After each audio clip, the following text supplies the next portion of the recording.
Oui, merci Monsieur le Président. Bon, puisqu'on a fait un petit historique, et je vais en faire un aussi, la dénonciation de l'accord, elle était liée au fait que le modèle n'était plus tenable. Et ce qui est confirmé d'ailleurs par le fait qu'il y avait une dette de 2 millions d'euros, on y reviendra. Donc c'est pas les clubs ne veulent plus, etc. C'est que de toute façon cet accord était jugé non tenable par les deux parties. On nous dit il y a un accord des clubs. Ah, je suis désolé, la réaction du FCG, elle est très claire. Bon, on signera si on n'a pas le choix, mais alors sans reprendre les termes de raquette du président, en tout cas Laurent Pellissier s'est exprimé pour dire que c'était cher, très cher, et en tout cas pas conforme aux attentes. Quant au foot, vous l'avez rappelé, il joue le 15 août, ou le 12 août d'ailleurs, je crois. La moitié de leurs espaces réceptifs sont d'ores et déjà vendus, les abonnements aussi, etc. Donc, en fait, les clubs, ils n'avaient tout simplement pas le choix. Il ne faut pas faire passer ça pour une acceptation de leur part des propositions que vous leur aviez faites. Hein. Ça, c'est le premier point. Le deuxième point, c'est suite au débat que nous avions eu en Conseil. Il y a eu un communiqué qui est paru de la part des deux clubs et qui disait un certain nombre de choses, qui réagissaient aux propos qui avaient été tenus dans cette enceinte. Donc on va quand même les reprendre. La métropole a proposé de vendre le Stade des Alpes. Ça a été dit par vous, Monsieur le Président. C'est faux, disent les clubs. Les clubs n'ont pas su n'aimer le Stade des Alpes. C'est faux, disent les clubs. Le coût de fonctionnement annuel du Stade des Alpes est de 1,5 million d'euros. C'est faux, disent les clubs. Les clubs demandent 800 000 euros supplémentaires. C'est faux, c'est vrai et faux. Là-dessus, je ne rentrerai pas dans le détail parce qu'on n'a pas le temps. Tout le monde pourra se référer au communiqué. Il y avait une méthode de calcul. La métropole investit 1 million d'euros par an au Stade des Alpes. C'est faux, disent les clubs. Chiffre à l'appui. Là encore, je ne détaille pas. Tout le monde pourra se référer au communiqué.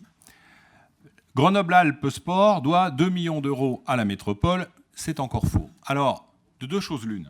Parce que je n'ai pas vu de communiqué contradictoire de la métropole, moi. Donc s'ils ont raconté des bêtises, il faut que la métropole dise « vous avez raconté des bêtises ». S'ils n'ont pas raconté des bêtises, c'est grave. Parce que ça veut dire que nous avons pris dans cette enceinte une décision sur la base d'éléments qui n'étaient pas vérifiés. Donc, nous avons été induits en erreur, nous, conseillers métropolitains, dans son ensemble. Je le dis, c'est très grave. Donc moi, je demande aujourd'hui à la métropole soit d'infirmer ce qui est indiqué dans ce communiqué. Si elle ne le fait pas, je considérerai que notre vote a été entaché d'irrégularité. Venons-en maintenant à ce qui nous est proposé. Madame la vice-présidente dit on a le souci du contribuable. Très bien, nous aussi. Donc, on a aujourd'hui un bilan qui est, ça coûte plus cher à la métropole, ça coûte plus cher au club. Il va falloir m'expliquer quel est l'intérêt pour le contribuable grenoblois d'avoir une nouvelle convention qui coûte plus cher à la métropole et qui coûte plus cher au club. Sachant que les clubs l'ont déjà dit, dans leur modèle économique, forcément, on leur demande de payer plus, donc ça veut dire que y a des gens qui vont payer plus. Soit les entreprises qui sponsorisent, soit les spectateurs. Le président du FCG a déjà indiqué que malheureusement, contraint et forcé, il devrait augmenter les tarifs des billets. Donc, en quelque sorte, on l'avait déjà dit la dernière fois, on a un bilan qui est perdant-perdant.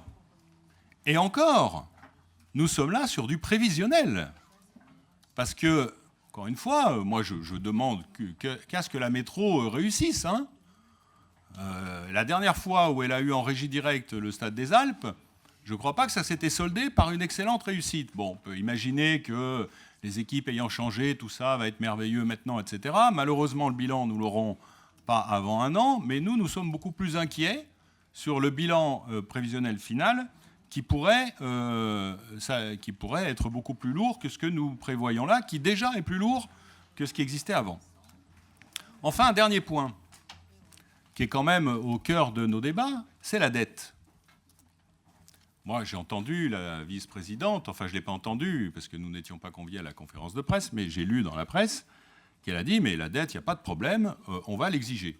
Oui, bah, j'imagine que vous allez l'exiger, mais vous allez l'exiger à qui?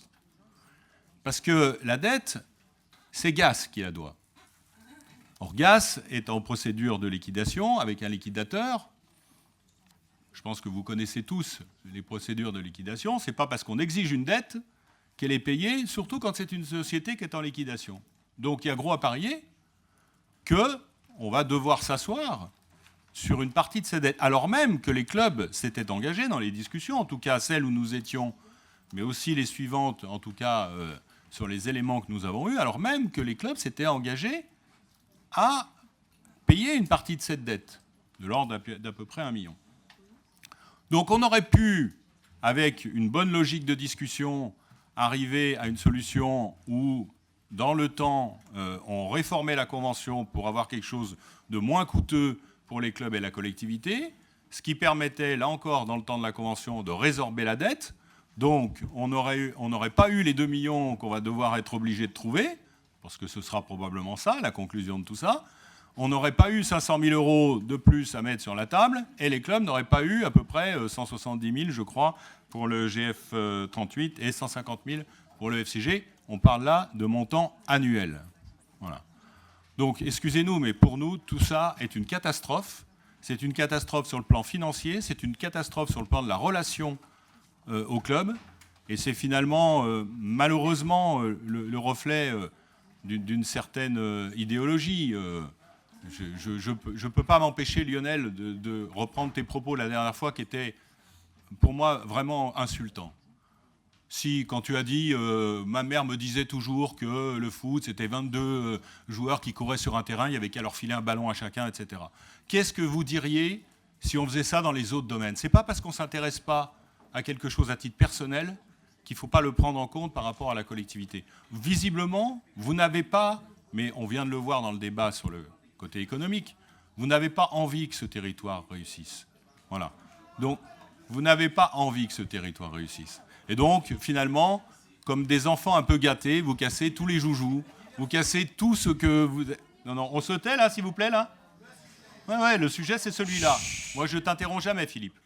Revenons sur le sujet. Donc, je conclurai là-dessus, Monsieur le Président. Merci. Oui, merci, Monsieur le Président. Premier point, parce que ça a été développé par la vice-présidente et par Hassan, c'est dommage qu'il soit parti, sur l'accord. Hassan a dit le couteau sous la gorge, etc. Je voudrais quand même rappeler qu'à ce jour, la raison pour laquelle l'accord a été dénoncé, c'est que, notamment, le GAS estimait que les termes de l'accord n'avaient pas été remplis par la métropole. À ce jour, ce point reste d'ailleurs, moi j'ai entendu, je fais comme tout le monde, je lis les déclarations, je n'ai pas de téléphone particulier, je lis les déclarations. À ce jour, ça reste un cas susceptible d'être traité devant la justice pour défaut de convention, d'un côté comme de l'autre. Et c'est la justice, Madame Lemarié, vous connaissez quand même bien ce domaine, c'est la justice qui dira qui a raison et qui a tort. Mais on ne peut pas préjuger pour l'instant que c'est forcément les clubs qui ont tort. Donc eux ont estimé que la métropole n'avait pas rempli une partie de ses obligations et que c'est pour ça qu'ils dénonçaient l'accord. C'est loin d'être le couteau sous la gorge, comme je l'ai dit. Et je rejoins Michel Savin, et pour faire un compliment à Thierry, il me semble que lorsque nous étions encore au mois de décembre, il y avait une base de discussion qui aurait permis, je pense, de trouver un accord. Malheureusement, cette base de discussion, elle s'est refermée. Et je le rappelle ici, nous avons demandé à plusieurs reprises à avoir des réunions de la métropole en présence des clubs. Ceci nous a toujours été refusé. Jamais, depuis que Mme Lemarié est présidente, nous n'avons pu avoir autour de la table la métropole et les clubs en même temps. Pour moi, lorsque l'on veut aboutir à quelque chose et lorsque l'on veut faire un accord, ce n'est pas la bonne manière de procéder. Deuxième point. Excusez-moi. Alors, M. Spindler fait référence au fait que j'ai prononcé, lors de notre dernier débat, à 2 jours, je crois, du match d'accession, j'ai repris le slogan du FCG pour leur souhaiter bonne chance j'espère que nous étions nombreux ce jour-là à souhaiter bonne chance au FCG pour sa finale. Je ne vois pas en quoi ça me discrédite d'intervenir dans cette assemblée, mais si jamais le fait d'être supporter ou d'aimer quelque chose nous discrédite, je suggère à tous ceux qui aiment la culture de ne jamais prendre part à une délibération sur un domaine culturel, à tous ceux qui aiment l'environnement, de ne jamais prendre part à une délibération sur l'environnement, à tous ceux qui aiment la cause des femmes, je sais que Mme Le Mariet y est très sensible, de ne jamais prendre part à une discussion sur la cause des femmes. S'il vous plaît. Bref, si nous ne plaît. pouvons plus intervenir sur les sujets que nous aimons, je pense que nous n'allons pas intervenir sur grand-chose, et je pense que le débat qui va se résoudre finalement entre des gens qui parlent de sujets qu'ils n'aiment pas, va vite tourner court. Troisième point. Chut, non, Madame la vice-présidente. Madame la vice-présidente, vous n'avez pas la parole. Si. Vous n'avez pas la parole. Et Madame Delattre, j'aime beaucoup la cause des femmes, et donc je prendrai la parole aussi sur la cause des femmes, vous voyez ? Oh là là. Voilà. Troisième point très bref. Monsieur Tovis, vous avez la parole. Troisième point très bref. Pour moi, j'ai posé très clairement la question des réponses au vrai-faux. J'entends que Mme Le Mariet dit « je ne répondrai pas ». Je trouve ça très grave. Il y a des choses qui ont été avancées par les clubs. Ils peuvent avoir dit des contre-vérités. Moi, j'attends une réponse de la métropole. Et je le redis, si cette réponse ne vient pas infirmer ce qui est dit, ce n'est pas du débat politicien. Ce sont des faits qui sont exposés par les clubs et qui font référence à des propos qui ont été tenus au moment d'un vote. Je le dis, si la vice-présidente a dit des mensonges lors de ce vote, c'est induire cette assemblée en erreur et ce n'est pas admissible. Donc j'attends une autre réponse que je ne répondrai pas. Et puis enfin, dernier point, je pense qu'Alain Carignon a bien résumé. Alors on me reproche d'être à côté de conseillère d'Alain Carignon. Donc maintenant, il va falloir que je fasse attention d'à côté de qui je suis. Moi, je vous le dis, chers amis, je suis à côté de personne et à côté de tout le monde. J'assume complètement mes convictions. Si d'autres les rejoignent, très bien. Si d'autres sont contre, très bien. Mais je ne vais pas intégrer mes décisions par rapport aux gens qui sont à côté de moi. Ce n'est pas comme ça que je fais de la politique. Mais Alain Carignon, pour résumer, l'a très bien dit. Le bilan, finalement, on ne pourra pas le faire maintenant. On le fera dans un an, parce que c'est dans un an, ou peut-être même dans 2 d'ailleurs, qu'on pourra faire le bilan de cette convention. Donc en fait, on verra dans un an si vous avez eu raison ou pas. Moi, je le dis, je souhaite que vous ayez eu raison. Je souhaite que vous ayez eu raison pour l'intérêt de la métropole, que nous représentons aussi ici. Il n'y a pas ceux qui défendent les intérêts, Madame Le Mariet, et ceux qui ne les défendent pas. C'est le débat démocratique, nous avons des points de vue différents. Si nous sommes... Je vous rappelle que ce n'est pas la position de Laurent Tovis que je donne là. C'est la position du groupe.